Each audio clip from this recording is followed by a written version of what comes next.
Hello, comrades. Sebastian Michael Cruz here. Today's topic is genius talent number 19. So, if you have genius talent number 19 in your genius path, I'm going to give you a brief intro about what that means for you.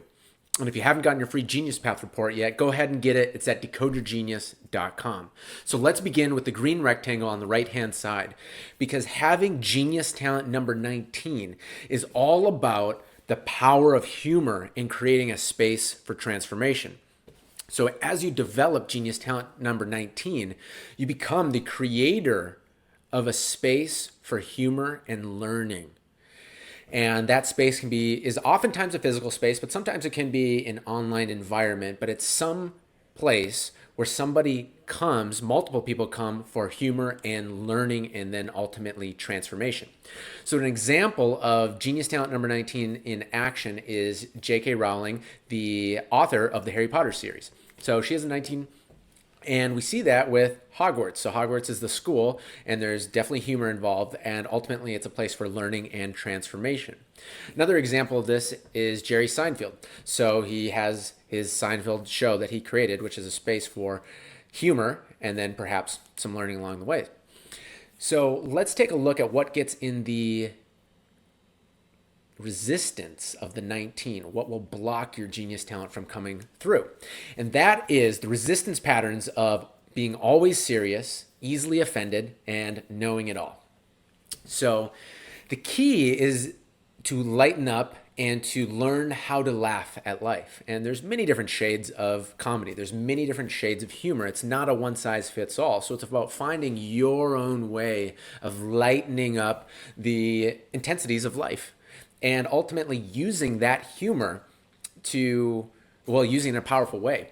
And humor is one of the most underrated skills there is, because humor can bridge opposing sides like nothing else can.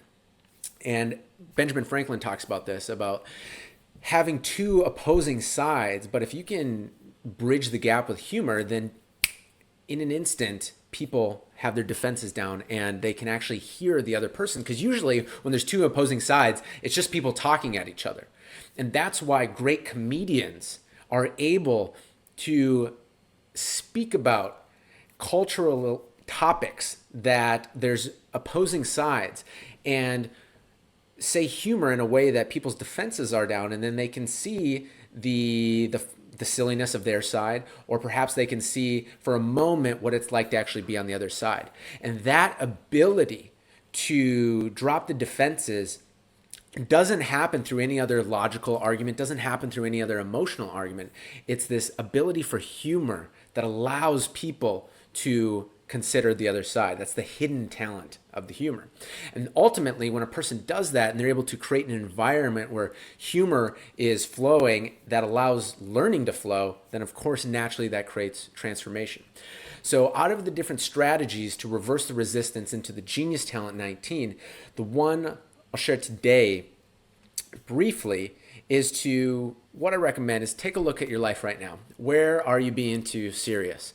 Where could you introduce the humor into your life? And oftentimes what I see with 19 is that they've got their roles and responsibilities, and they're very real responsibilities. So there's this seriousness, but then there is that one area of their life where they do allow themselves to laugh. And the key is to bring that part of your life into the quote unquote serious topics. And what you'll find is a hidden ability to actually navigate those challenges better and faster. So the humor truly is a powerful, powerful tool for you to use and develop. And like I said before, there's many different shades. So it's about finding your own way of what that means for you to use the power of your humor. All right. So that's what I got for you today. Get your free report, decodeyourgenius.com. My name is Sebastian Michael Cruz, and I'll see you in the next video.